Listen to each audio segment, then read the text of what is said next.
Welcome back everyone. Artificial intelligence আজকালকার দিনে digital টেকনোলজির বা ডিজিটাল প্রযুক্তিবিদ্যার একটা বিশেষ অংশ।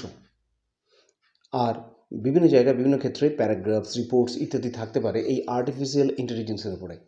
তাই বেশ কিছু ভাষা এবং ট্রান্সলেশন এই আর্টিফিশিয়াল ইন্টেলিজেন্সের ওপরে জেনে রাখাটা সকলেরই দরকার। দুটো পার্টে আমাদের এই ট্রান্সলেশনগুলো কমপ্লিট হবে।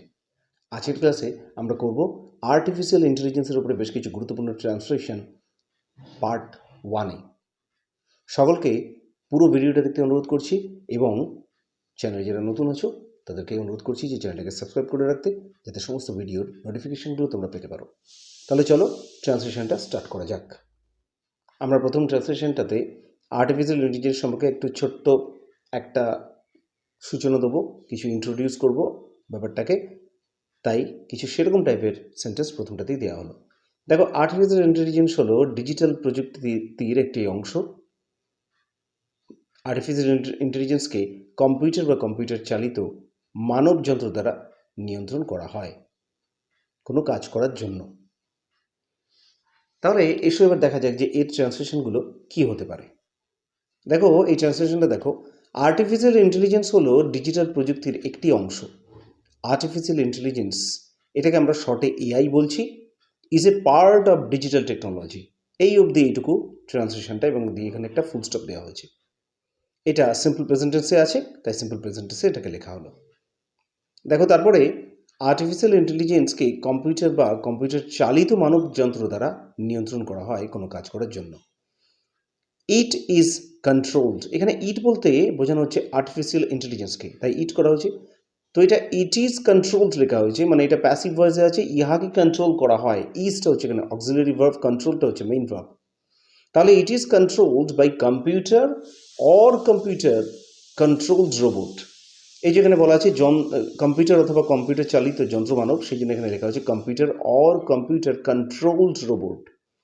এই পুরো ফ্রেজটার মানে কম্পিউটার কন্ট্রোল রোবট, মানে কম্পিউটার দ্বারা যে রোবটকে চালিত করা হয় সেই রোবটের দ্বারা এটাকে কন্ট্রোল করা হয় টু পারফর্ম টাস্কস।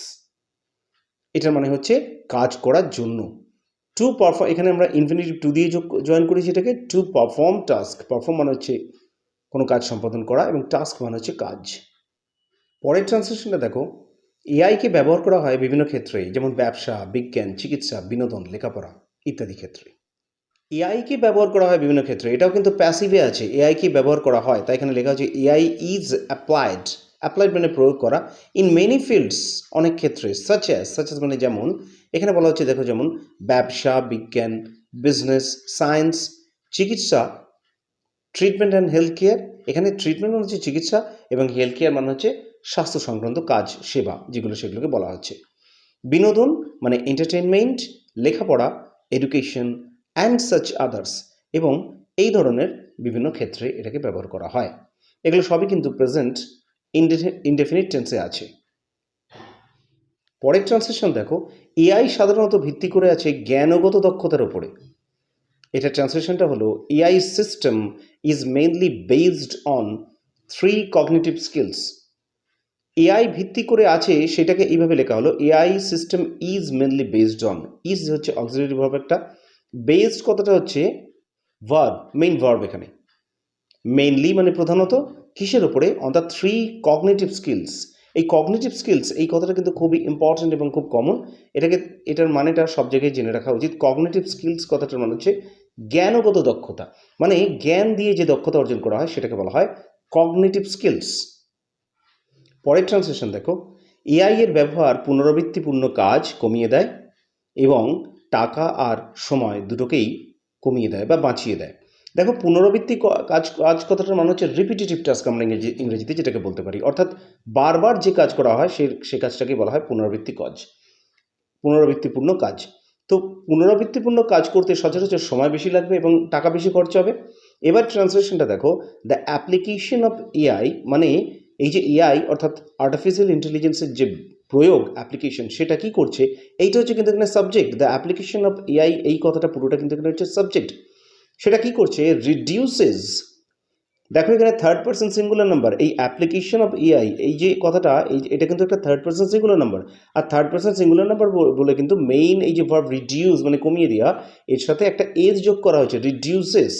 কি কমিয়ে দিচ্ছে না, রিপিটেটিভ টাস্ককে কমিয়ে দিচ্ছে, অর্থাৎ বারংবার যে কাজ করতে হয় সেটাকে কমিয়ে দিচ্ছে।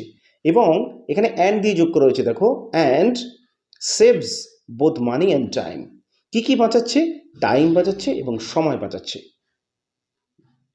এটা কিসে কিসে সাহায্য করে এটা সেখানে বলা হয়েছে, এটা হিসেব নিকেশে, নির্ভুল কাজ করতে, চুরি ধরতে ইত্যাদি কাজ করতে কাজে লাগে। দেখো এআই হেল্পস, এখানে এআই হচ্ছে একটা থার্ড পার্সন সিঙ্গুলার নাম্বার। আমরা জানি যে কোনো জিনিস ফার্স্ট পার্সন সেকেন্ড পার্সন এগুলো ছাড়া কোনো নির্জীব বস্তু হলেও বা যাই হোক না কেন এই ধরনের জিনিসগুলো সবই থার্ড পার্সন সিঙ্গুলার নাম্বার হয়। তাহলে এআই মানে আর্টিফিশিয়াল ইন্টেলিজেন্স, এটাও নিজে একটা থার্ড পার্সন সিঙ্গুলার নাম্বার। তাহলে এআই হেল্পস, ঠিক এই কারণে এই হেল্প প্রধান ভাবটা, যে এই প্রধান ভাবের সঙ্গে একটা এজ যোগ করা হয়েছে। তাহলে AI helps in financial calculation, financial ক্যালকুলেশনসের কথাটা মানে হচ্ছে অর্থ সংক্রান্ত হিসেব নিকেশ। তারপর দেখো মেইনটেনিং অ্যাকুরেসি, এই যে হেল্পস ইন আছে বলে কিন্তু দেখো ইনের পরে কিন্তু আমরা সেই জন্য প্রিপোজিশন আছে বলে আমরা একটা ভার্বের সঙ্গে এখানে আইএনজি যোগ করেছি। মেইনটেনিং অ্যাকুরেসি মানে নির্ভুলতা পালন করতে বা মেনটেন করতে, এবং ডিটেকশন অফ ফ্রড, এখানে ডিটেকশন মানে হচ্ছে ধরা, মানে কোনো কিছু ধরে ফেলা বা কোনো কিছু চুরি ইত্যাদিকে খুঁজে বের করা। তাহলে ডিটেকশন অফ ফ্রড মানে হচ্ছে চুরি, জুয়া চুরি ইত্যাদি কাজগুলি যে সেগুলিকে ধরতে। তাহলে এআই এই এই জিনিসগুলোতে সাহায্য করে, অ্যান্ড সাচ আদার্স এবং অন্যান্য এ ধরনের কাজে। এখানে আর্টিফিশিয়াল ইন্টেলিজেন্স সম্পর্কে পুরো আলোচনাগুলো করা হচ্ছে বলে এগুলোকে সবই প্রেজেন্ট টেন্সে রেখে আলোচনাগুলো করা হয়েছে। তো স্টুডেন্টসেরা পার্ট 1-এর ট্রান্সলেশনগুলো ছিল এগুলো। এর পরের পার্টে তোমরা বাকি ট্রান্সলেশনগুলো পেয়ে যাবে আর্টিফিশিয়াল ইন্টেলিজেন্সের উপরে। ভিডিওটি ভালো লাগলে একটা লাইক করো, শেয়ার করো আর কমেন্ট করো। দেখা হচ্ছে আবার নেক্সট ক্লাসে। ভালো থাকবে।